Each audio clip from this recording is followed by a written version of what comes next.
Next है, king post truss में total कितने वर्टिकल मेंबर होते हैं? एक होता है। किंग पोस्ट ट्रस में वर्टिकल मेंबर एक होता है।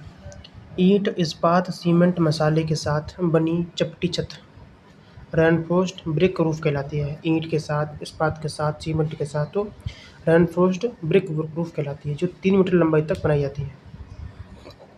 वायु की दिशा के विपरीत वायु की दिशा के विपरीत दिशा में छत की ढलान के रूप में जाना जाता है, लीवर्ड स्लोप। भाई वायु की दिशा के विपरीत दिशा में छत के ढलान को क्या कहते हैं? लीवर्ड स्लोप कहते हैं। और वायु की दिशा जिस ओर है उसी दिशा में ढालू होते तो विंडवर्ड स्लोप। तो लीवर्ड रूफ कौन सी होती है, स्लोप कौन सा होता है? जब वायु की दिशा के विपरीत में छत का ढाल हो, मतलब छत का ढाल जो है वायु की विपरीत डायरेक्शन में होता तब। और जब छत का ढाल वायु की दिशा में होता तो क्या होता है? Windward slope. The bedding block is provided at the end of the truss.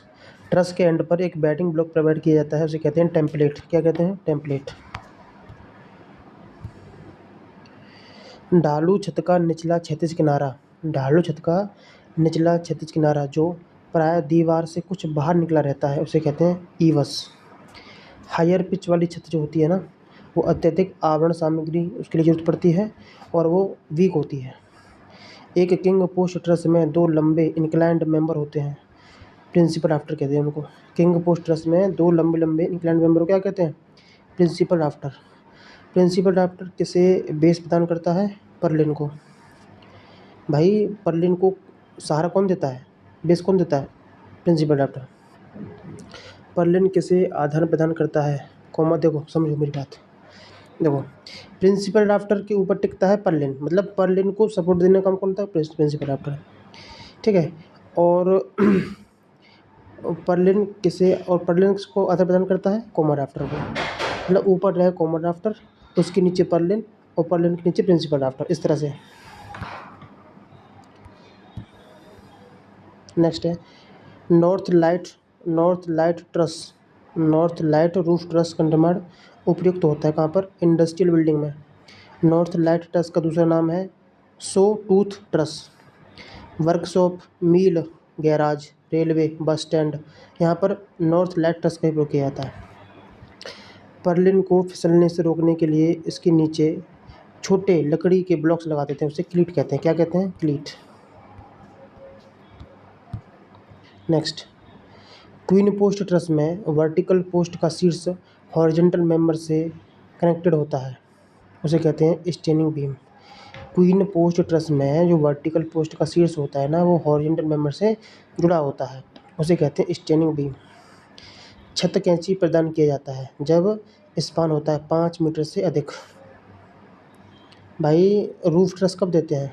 Roof truss तब दिया जाता है जब स्पान 5 मीटर से अधिक हो।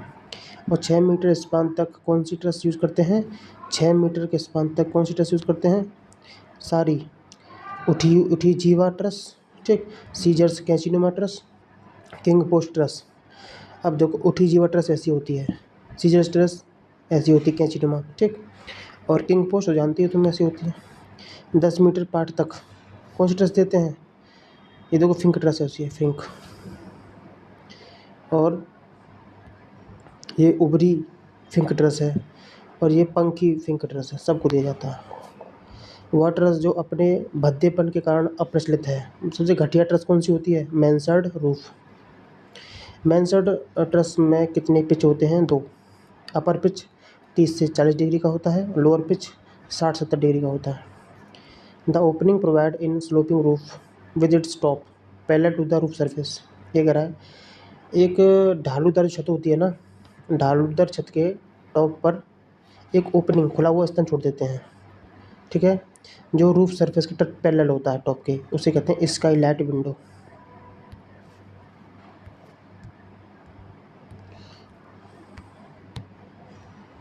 नेक्स्ट है, लकड़ी की क्वीन पोस्ट ट्रस में स्पान होता है 8 से 12 मीटर।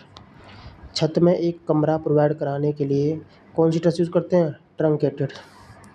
प्रकाश के उद्देश्य से सपाट छत पर खुला भाग कहलाता है lantern window. Purlin shall be designed as, purlin को एक तरह से फ्लेक्सुरल मेंबर की तरह डिजाइन किया जाता है।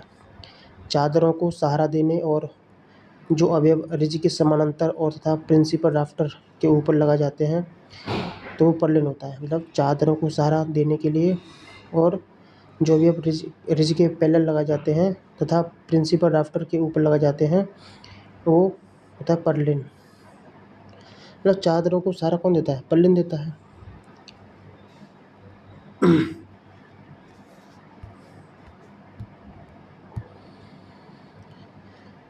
सामान्यतः पर्लिन की आपसी दूरी होती है 1.5 से 3 मीटर। स्ट्रट किस प्रकार का बल वहन करता है? Strut compressive force. ट्यूब नलिका पृथक्कारक में ट्यूब प्रदान किए जाते हैं स्टील लिटल में। स्टील ट्रस का स्पान 12 मीटर तक होता है। पिच रूप में राफ्टर रखे जाते हैं perpendicular to ridge along ridge to eaves. ठीक है, मतलब पिच रूप में जो राफ्टर होता है ना वो परपेंडिकुलर होता है रिज के, ठीक, और रिज से ईवस तक चलता है। ये है हमारी कैंची नुमा ट्रस, ठीक है, सीजर्स ट्रस। नीचे वाली है साधारण फिंक ट्रस। हॉरिजॉन्टल के साथ एक रूफ का इंक्लिनेशन झुकाव पिच कहलाता है। लॉन्ग स्पान मतलब बड़े फैलाव तथा अधिक भार वहन करने वाली ट्रस स्टील की होती है। मद्रास टेरेस रूफ में टेरेसिंग की थिकनेस होती है 26 centimetre. Pitched and sloping roof are suitable for, pitched और स्लोपिंग रूफ जो होती है ना वो कोस्टल रीजन तटीय क्षेत्रों में यूज की जाती है। एक छत में क्लीट का कार्य क्या होता है? पर्लिन को टिल्टिंग से बचाना, पर्लिन को टिल्ट होने से बचाता है क्लीट। ड्रेनेज के लिए फ्लैट रूफ का ढलान क्या होता है? 1:20। जो सपाट छत होती है ना उसके पानी की निकासी के लिए जो ढलान होता है 20A का। गर्मी परावर्तक गुणों को बेहतर बनाने के लिए मेटल रूफ ट्रस पर सिरेमिक की कोटिंग की जाती है। कौन सा राफ्टर ईवस से रिज तक चलता है? तो कॉमन राफ्टर, कॉमन राफ्टर ईवस से रिज तक चलता है। होवे ट्रस का स्पान 10 मीटर तक होता है। प्राट ट्रस का स्पान 20 मीटर तक होता है। होवे 10, प्राट 20। छत के प्रकार 3 होते हैं। ढालू छतों की कवरिंग मटेरियल को आदान प्रदान करता है राफ्टर। जो ढालू छत होती है ना उसके कवरिंग मटेरियल को बेस प्रदान करता है राफ्टर। ये कौन सी ट्रस है? ये है होवे ट्रस, इसमें एम बनता है। फैब्रिकेटेड स्ट्रक्चर के निर्माण में किसका यूज नहीं करते? फैब्रिकेटेड टाइल्स का। टाइल रूफ में छत सामग्री को आधार देता है बैटन। टाइल की जो छत होती है ना उसमें छत की सामग्री को जो बेस प्रदान करता है वो बैटन होता है।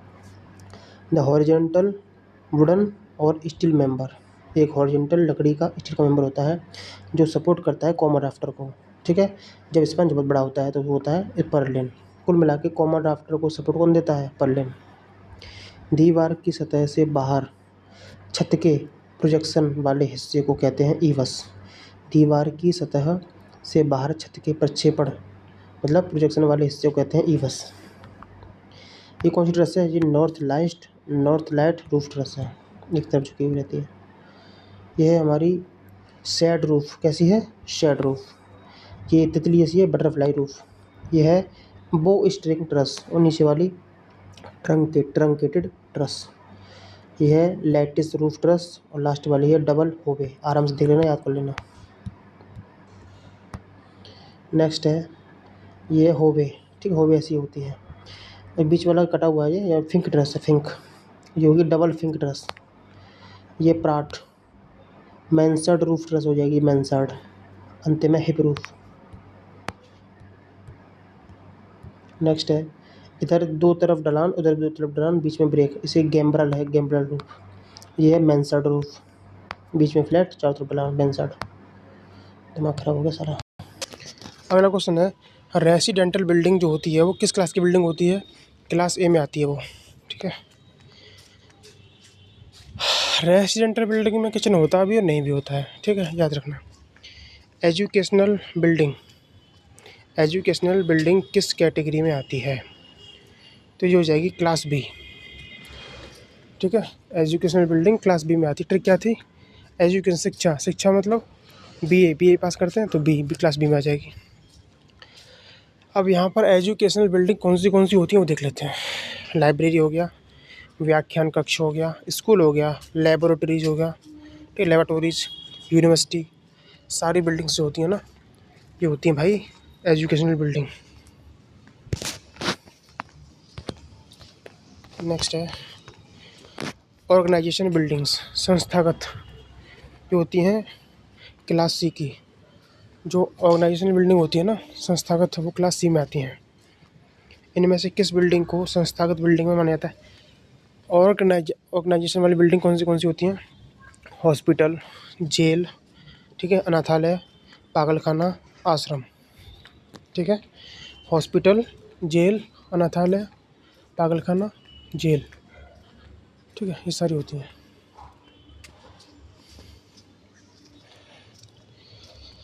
असेंबली बिल्डिंग क्लास डी में आती है। असेंबली बिल्डिंग किस में आती है? क्लास डी में।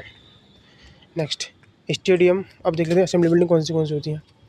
स्टेडियम हो गया, क्लब हो गया, सिनेमा, ठीक है, टेम्पल, धार्मिक स्थल, सभी असेंबली बिल्डिंग में आते हैं जहाँ लोग इकट्ठे होते हैं, ठीक है। तो वीडियो पॉज की आराम से याद करना है, आराम से। क्लास ई की बिल्डिंग कौन सी होती है? कॉमर्शियल, व्यवसायिक बिल्डिंग, व्यवसाय करते हैं ना। तो कौन सी बिल्डिंग कॉमर्शियल होती हैं क्लास सी की? बैंक, डॉक्टर का नर्सिंग होम, वकीलों का चैम्बर और कंपनियों का कार्यालय, ठीक है। कंपनियां होती हैं उनका कार्यालय, ऑफिस, वकीलों का चैम्बर, नर्सिंग होम, डॉक्टर और नर्सिंग होम और बैंक, सब कॉमर्शियल बिल्डिंग होती हैं क्लास सी की। अब है trade building. Trade building class F में आती है, जिसको हम वाणिज्य बिल्डिंग कहते हैं, ठीक है। क्लास एफ में कौन सी आती है? Trade building. अब इसमें कौन से एग्जाम्पल हैं ट्रेड बिल्डिंग के? दुकान हो गई, स्टोर हो गया, किराना का दुकान हो गई, शोरूम हो गया, ये सब ट्रेड बिल्डिंग के हैं, व्यवसायिक बिल्डिंग। नेक्स्ट जो बिल्डिंग है वो है इंडस्ट्रियल बिल्डिंग, जो क्लास जी में आती है। भाई जो लोग इंडस्ट्रियल जो उद्योगपति होते हैं उन सबको जी करके बोलते हैं, ठीक है। तो क्लास जी में आती है इंडस्ट्रियल बिल्डिंग। और कौन सी बिल्डिंग इंडस्ट्रियल बिल्डिंग होती हैं? फैक्ट्री, कारखाना, वर्कशॉप। अब क्लास एच की बिल्डिंग किस कैटेगरी में आती है? स्टोरेज बिल्डिंग होती है, क्लास एच में आती है। कौन सी होती है स्टोरेज बिल्डिंग? गोदाम हो गया, वेयर हाउस, ठीक है, कोल्ड स्टोरेज, अन्न ग्रह, ये सब।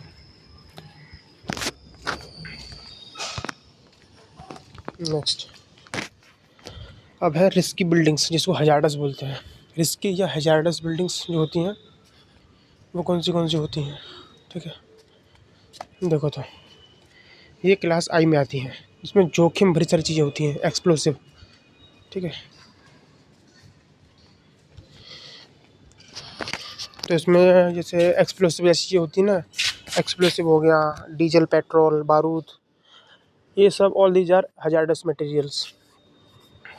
भवन या संरचना का वह भाग जो ग्राउंड लेवल से नीचे बनाया जाता है, जिसका कार्य सुपर स्ट्रक्चर के आने वाले भार को नीचे की तरफ सबसॉइल पर ट्रांसफर करना होता है, वो फाउंडेशन होती है भाई।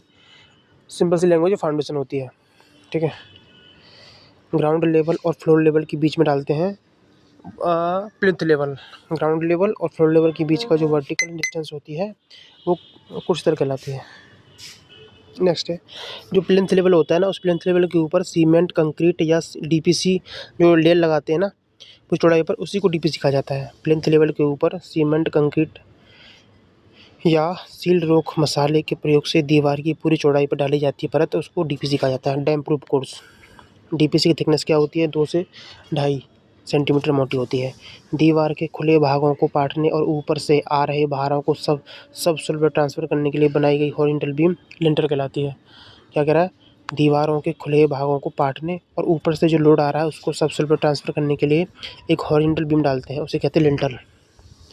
दीवारों के खुले भागों को पाटने और ऊपर से आ रहे भारों को सबसॉइल पर ट्रांसफर करने के लिए कर्व शेप की जो आकृति संरचना होती है, कर्व्ड, यहाँ पर कौन सा वर्ड आएगा? कर्व, तो वो हो जाता है हमारा आर्च, ठीक है, आर्च। नेक्स्ट ग्राउंड लेवल के ऊपर और प्लिंथ लेवल पर जो समतल और ठोस आधार बनाया जाता है उसे कहते हैं फ्लोर, फर्श। फर्श हमेशा ग्राउंड लेवल से ऊपर जाता है और प्लिंथ लेवल पर, उसी का लेवल बनता है, ठीक है। ग्राउंड लेवल से ऊपर और प्लिंथ लेवल पर जो समतल ठोस बेस बनाया जाता है उसे फ्लोर कहते हैं।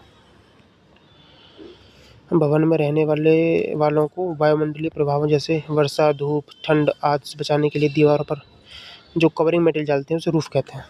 प्राइवेसी मेंटेन करता है ये। भवन के बाहरी हिस्सों में मौजूद दरवाजे और विंडोज, अरे भैंचोद, भवन के बाहरी हिस्सों में मौजूद दरवाजे और विंडो को वर्षा और धूप से बचाने के लिए, ठीक है, उन्हें कमरों में आने से रोकने के लिए धूप अवरोधक संरचना कहलाती है सनशेड। सनशेड जो है बाहरी दीवार से कितना निकला रहता है, 30 से 60 सेंटीमीटर।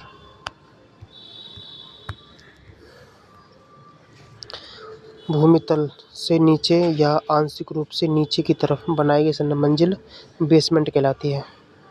पैरापेट, पैरापेट बोल की हाइट 60 से 100 सेंटीमीटर। लॉफ्ट, टांट लॉफ्ट जो होता है ना, ये कमरों में शीर्ष तल से 60 से 100 सेंटीमीटर नीचे बनाया जाता है। लॉफ्ट कमरे के क्षेत्रफल का कितना भाग कवर करता है, 20 से 25%। कमरों के अंदर हवा और प्रकाश मिलता रहे और कमरों में दूसरी दफा बाहर निकलती रहे, इसके लिए छत के समीप क्या लगाते हैं, छत के समीप और टॉप पर क्या लगाते हैं, वेंटिलेटर। विंडोज़ की सिल की हाइट होती है 30 से 80 सेंटीमीटर। कमरों में लाइट और एयर के उचित आवागमन के लिए दीवारों में लगाया गया अवयव विंडो होता है। दरवाजे, खिड़की या अन्य प्रवेशों की इंटीरियर वर्टिकल फेस, बस बहुत सिंपल है। तो दरवाज़ा, खिड़की या अन्य प्रवेशों की जो इंटरनल वर्टिकल फेस होता है ना, उसको बोलते हैं जैम्ब, ठीक है। जैम्ब की थिकनेस कितनी होती है, 20 सेंटीमीटर।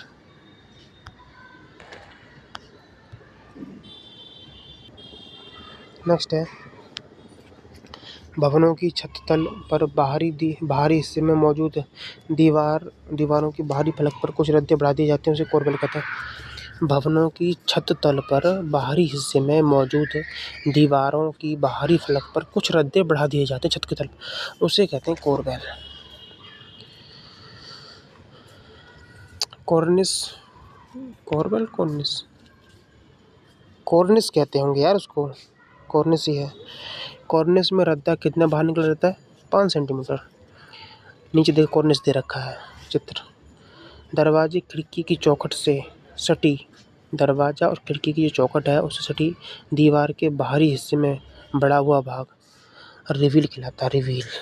दरवाजे, खिड़की की जो चौखट है इससे सटी जो दीवार है इसके बाहरी हिस्से में बढ़ा हुआ भाग रिवील कहलाता है, रिवील। नेक्स्ट, रिवील कितना चौड़ा होता है, 2 से 5 सेंटीमीटर चौड़ा होता है रिवील। दरवाजे, खिड़कियों की चौखट की तली में लगा क्षैतिज अवयव सिल कहलाता है। कॉर्निस के नीचे उचित ऊंचाई पर दीवार से बाहर निकला चिनाई का हिस्सा स्टीयरिंग कोर्स होता है। कॉर्निस के नीचे उचित ऊंचाई पर दीवार से बाहर निकला चिनाई का हिस्सा स्टीयरिंग कोर्स कहलाता है। जब दीवार की मोटाई आंतरिक हिस्से में धरन के नीचे बढ़ा दी जाती है उसे कोरबेल कहा जाता है। जब दीवार की मोटाई आंतरिक हिस्से में बीम के नीचे बढ़ा दी जाती है तो उसे कोरबेल तोड़ा कहा जाता है। नेक्स्ट, ये दीवार से सटा हुआ होता है और दीवार को सहारा देता है तो वो कोरबेल ही है। दीवार के नीचे निकला भाग कॉर्निस, दीवार के जैम्ब से एक्स्ट्रा बाहर निकला रहता है, रिवील। खिड़की कुछ हाइट पर होती है, उस हाइट को कहते हैं सिल। बिल्डिंग पार्ट्स को अच्छे से पढ़ना पड़ेगा उस बुक से, क्योंकि जो नोट्स लेंगे उससे। दरवाजे में सिल नहीं होता, उसकी जगह पर क्या होता है, थ्रेशोल्ड। मुंडेर या पैरापेट का ऊपरी भाग, इसकी ऊपरी सतह ढालूदार बनाई जाती है, कोपिंग कहते हैं। कोपिंग का दूसरा नाम क्या होता है, वेदरिंग। कोपिंग का दूसरा नाम वेदरिंग होता है। मुंडेर के ऊपर बाहरी बढ़े भाग से वर्षा का पानी अंदर आने से रोकने के लिए क्या बनाते हैं, थ्रोटिंग, कंठ, थ्रोटिंग। थ्रोटिंग क्या होता है, मुंडेर होती है, मुंडेर के ऊपर जो बाहरी बढ़ा हुआ भाग होता है वहाँ से वर्षा का पानी अंदर ना आए उसे रोकने के लिए थ्रोटिंग की जाती है। नेक्स्ट, ड्वेलिंग यूनिट का दूसरा नाम होता है रेसिडेंटल बिल्डिंग, रेसिडेंटल बिल्डिंग को ही कहा जाता है ड्वेलिंग यूनिट। मर्केंटाइल बिल्डिंग जो होती हैं, इसमें क्या शामिल होता है? Group F. ये मर्केंटाइल बिल्डिंग ग्रुप एफ में आती हैं। इसमें खुदरा और थोक सामान बेचा बेची की जाती है। इमारत को अधिक किफ़ायती बनाने के लिए इसका कौन सा आकार अपनाया जाता है? स्क्वायर। बिल्डिंग लाइन का दूसरा नाम है सेटबैक लाइन। शहरों तथा घनी आबादी वाले क्षेत्रों में भवन रेखा सड़क सीमा से 3 मीटर से 5 मीटर की दूरी पर रहनी चाहिए। सही बात है। शहरों तथा घनी आबादी वाले क्षेत्रों में भवन रेखा जो है सड़क सीमा से 3 से 5 मीटर की दूरी पर होनी चाहिए। नेक्स्ट,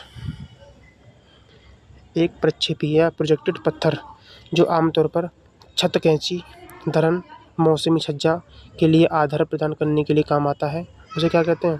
कोरवेल कहते हैं। या बाहर निकले पत्थर के टुकड़े क्या कहलाते हैं, जो ट्रस के सहारे के लिए लगाए जाते हैं? कोरवेल।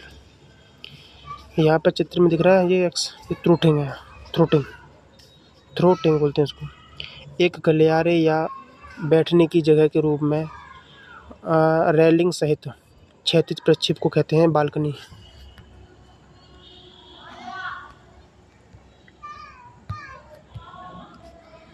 दीवार के बाहरी सतह की दिखावट में सुधार करने के लिए कॉर्निस के ठीक नीचे एक पत्थर लगाते हैं, उसे फ्रीजिंग कहते हैं। बिल्कुल सही, फ्रीज। दीवार के बाहरी सतह की दिखावट में सुधार करने के लिए कॉर्निस के ठीक नीचे रखे पत्थर का रद्दा फ्रीज कहलाता है। बाउंड्री वॉल की मैक्सिमम हाइट 1.5 मीटर। सनसेट किसका एग्जांपल है? कैंटिलीवर बीम का। सनसेट प्राय दीवार से 60 से 75 सेंटीमीटर बाहर निकले जाते हैं। नेक्स्ट है, गगनचुंबी इमारतें होती हैं 7 मंजिला से अधिक की। ये देखो निर्माण की सीढ़ियाँ हैं, नीचे से देखो 1 2 3 4, फर्स्ट सेकंड थर्ड फोर्थ, ठीक है। और यहाँ पे अग्नि की तीव्रता है, मतलब टेम्परेचर। और यहाँ पे है अग्नि प्रतिरोधी शक्ति, मतलब जो फर्स्ट क्लास की जो बिल्डिंग है ना, फर्स्ट क्लास का निर्माण की सीढ़ी है या फर्स्ट क्लास की बिल्डिंग जो है वो 6 घंटे तक फायर से रेजिस्ट कर सकती है, फायर से अपने आप को बचा सकती है अगर टेम्परेचर 540 से 1095 डिग्री तक है तो। और सेकंड क्लास की बिल्डिंग जो होती है वहाँ पर टेम्परेचर अगर 540 से 1057 है तो वो 4 घंटे तक अपनी सुरक्षा कर सकती है। थर्ड टाइप की बिल्डिंग होती है उसका अगर टेम्परेचर 540 से 1010 है तो 2 घंटे तक रक्षा कर सकती है। और फोर्थ क्लास की बिल्डिंग जो होती है अगर उसका टेम्परेचर 925 है तो वो 1 घंटे तक अपने आप को बचा सकते हैं। बहुत अच्छा है। बैठक मतलब क्या बोलते हैं उसको, गेस्ट रूम। बैठक कक्ष और रहने योग्य कमरे की प्लास्टर दीवारों को उनके निचले स्तर पर प्रदान किया गया विशेष उपचार कहलाता है स्कर्टिंग। एक इमारत के शीर्ष के पास प्रदान किया गया हॉरिजॉन्टल मोल्डेड प्रोजेक्शन कॉर्निस कहलाता है। एक इमारत के शीर्ष के पास प्रदान किया गया हॉरिजॉन्टल मोल्डेड प्रोजेक्शन कॉर्निस कहलाता है। नेक्स्ट, कितना बचा यार? 2 पेज बचे हैं बस। देखो, भवन के नींव से छत तक का सही क्रम क्या होता है? सबसे पहले डीपीसी होता है, उसके ऊपर डोर होता है, फिर विंडो होता है, फिर लिंटल होता है। कोपिंग में सीलन से बचने के लिए जो ढाल दिया जाता है उसे कहते हैं थ्रोटिंग। एक load bearing wall is designed to carry. एक लोड बियरिंग वॉल को डिजाइन किया जाता है इम्पोस्ट लोड को कैरी करने के लिए। Expansion joint in masonry wall are provided in wall length greater than 40 metre. Expansion joint जो है दीवार में 40 मीटर लंबा दीवार होने पर एक्सपेंशन जॉइंट दिया जाता है।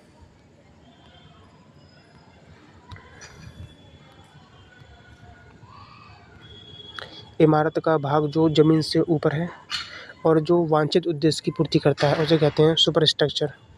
भवन के डिजाइन में फ्लेक्सिबिलिटी होनी चाहिए। घास और वनस्पति के प्रारंभिक दृश्यों के द्वारा सूखे भूमि की हरियाली में रूपांतरण को कहते हैं लैंडस्केपिंग। भाई सूखी भूमि पर हरा भरा कर दो तो लैंडस्केपिंग कहलाता है। खत्म हो गया चैप्टर।